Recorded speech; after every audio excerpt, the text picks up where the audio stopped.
শুরু করে বিসমিল্লাহির রহমানির রহিম। সম্মানিত ভিউয়ার্স, আসসালামু আলাইকুম ওয়া রাহমাতুল্লাহ। আজকে যে টপিকসটা নিয়ে আমি আলোচনা করব সেটা হচ্ছে দ্বিঘাত সমীকরণ। দ্বিঘাত সমীকরণ হচ্ছে গণিত জগতের একটা হচ্ছে ব্যতিক্রম ধর্মী একটা সমাধান, যেটা ইন্টারমিডিয়েট অনার্স সেকশন এবং নবম শ্রেণী সব বিষয়ে বিজনেস ম্যাথমেটিক্সের এই দ্বিঘাত সমীকরণের ব্যবহারটা আছে। কোনো অঙ্ক যদি মিডল টার্ম যদি না হয় বা সমাধান করা যদি কঠিন হয়ে পড়ে, সেই ক্ষেত্রে আমরা দ্বিঘাত সমীকরণের আশ্রয় গ্রহণ করতে পারি। তেমনি বিবিএ অনার্স দ্বিতীয় বর্ষের অ্যাকাউন্টিং, ব্যাংকিং, ফিনান্স, মার্কেটিং ও ম্যানেজমেন্টস এই চারটা বিভাগে এই দ্বিঘাত সমীকরণ বলে একটা অধ্যায় আছে। সে অধ্যায়ের এই অঙ্কটা আমি প্রুভ করার জন্য চিন্তা ভাবনা নিয়েছি এবং চেষ্টা করছি ইনশাআল্লাহ। তো আজকে দ্বিঘাত সমীকরণটা আমি প্রুভ করে দেখাবো।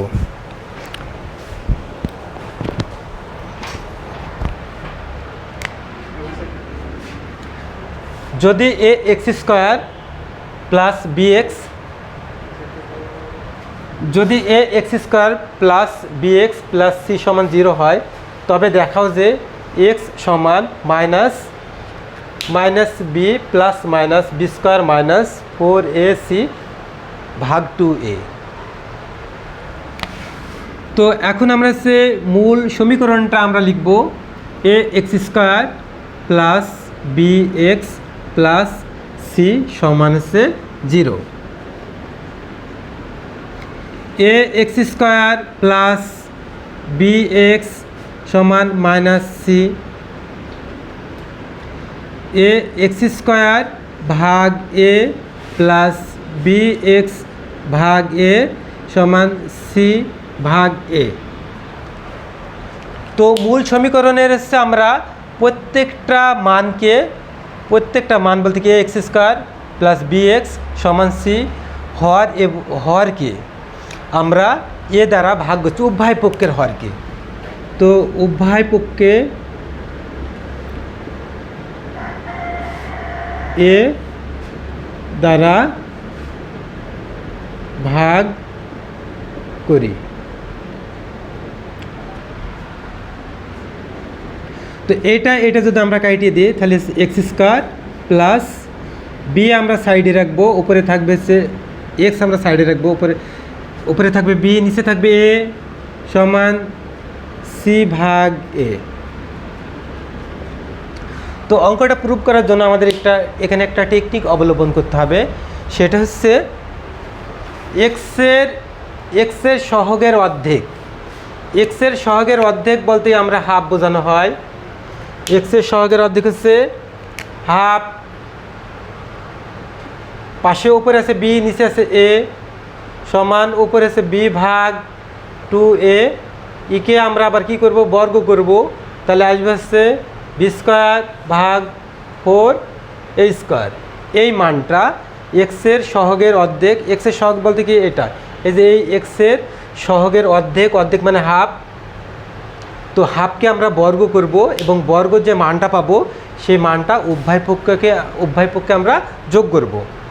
তো সেক্ষেত্রে আমাদের হচ্ছে এক্সের উভয় পক্ষে যদি আমরা যোগ করি, তাহলে x square plus x b ভাগ এ প্লাস এই যে এই মানটা আসছে আমাদের হচ্ছে বি স্কোয়ার, নিচে আছে 4a স্কোয়ার সমান মাইনাস সি ভাগ এ প্লাস বি স্কোয়ার ভাগ 4a স্কোয়ার। এটা যদি আমরা মিনিং করি, তাহলে এখানে একটা সূত্র হয়। সূত্রটা আমি একটু দেখাই দিচ্ছি। এটা হচ্ছে এক্স এ স্কোয়ার, আর এটা আমরা বি স্কোয়ার ধরবো, বি ভাগ 2a, এটার মাথার করে স্কোয়ার, মাঝখানে বসবে হচ্ছে প্লাস 2a বি, তাহলে a square plus 2ab plus b square. আবার যদি আমরা দেখেন যে এটা আছে, আমরা এই 2 যদি কেটে দিই, তাহলে আবার দেখ এক্স প্লাস বি ভাগ এ আসে, জাস্ট এটা আবার সূত্র হয়ে যায় সমান এই পাশে আমরা একটা লসাগু করে নেব। লসাগু হচ্ছে 4a²। তাহলে 4a² যদি হয় তাহলে আমরা হচ্ছে 4 লসাগুর যে মান আছে সেই মানটা দিয়ে যদি এটা আমরা হচ্ছে ভাগ দিই তাহলে একটা এ থাকে, তাহলে এখানে থাকে হচ্ছে 4a। এই 4a দিয়ে আমরা সিকে গুণ করে দেব। তাহলে হচ্ছে -4ac প্লাস 4a² দিয়ে যদি আমরা ভাগ দিই তাহলে মান 1 আসে। 1কে যদি আমরা b দিয়ে গুণ করি তাহলে হচ্ছে b² হয়ে যায়। তাহলে এখানে আমরা একটা সূত্র করে ফেলেছি, x প্লাস b ভাগ 2a² সমান এটা আসবে হচ্ছে আমাদের এটা মাইনাস এটা আমরা একটু সাইড করে ফেলতে পারি মানে সুবিধার্থে, প্লাস b² মাইনাস 4ac ভাগ 2 ভাগ 4a²। এটা যদি বর্গ হয় বিপরীত দিকে রুট হয়ে যায়, তাহলে x প্লাস b ভাগ 2a সমান এটা রুট হবে প্লাস মাইনাস রুট। তো সেই ক্ষেত্রে সে b² মাইনাস 4ac ভাগ 2a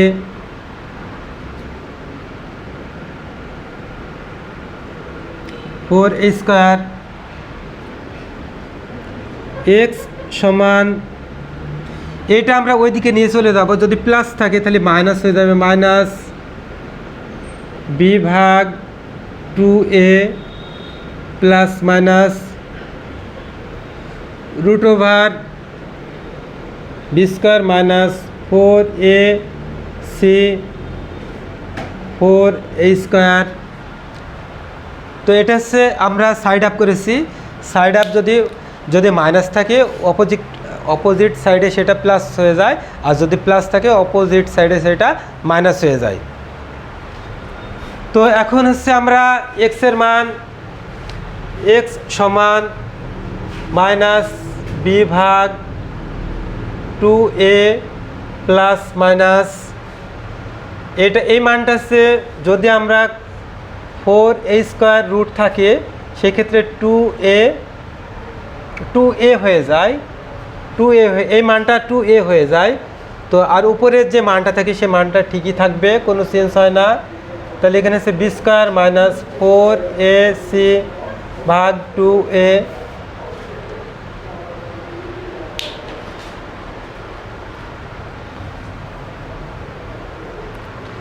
তো এখানে আমরা একটা লসাগু দিতে পারি। লসাগুটা হচ্ছে 2a লসাগু হচ্ছে 2a যদি মিলে যায় ফলাফল 1 থাকে, সেই 1 দিয়ে আমরা উপরে যদি আমরা ভাগ গুণ দিই minus b plus minus root over 2a যদি মিলে যায় তাহলে ফলাফল 1 হয়। 1কে যদি ওটা দিয়ে গুণ দিই সেম মানটাই থাকে, মাইনাস 4ac। অতএব x সমান minus b plus minus root over b² minus 4ac ভাগ 2a প্রুভ। অতএব আমরা সফলতার সাথে ওই সমীকরণ থেকে আমরা দ্বিঘাত সমীকরণটা প্রমাণ করতে সক্ষম হয়েছি। সালামু আলাইকুম।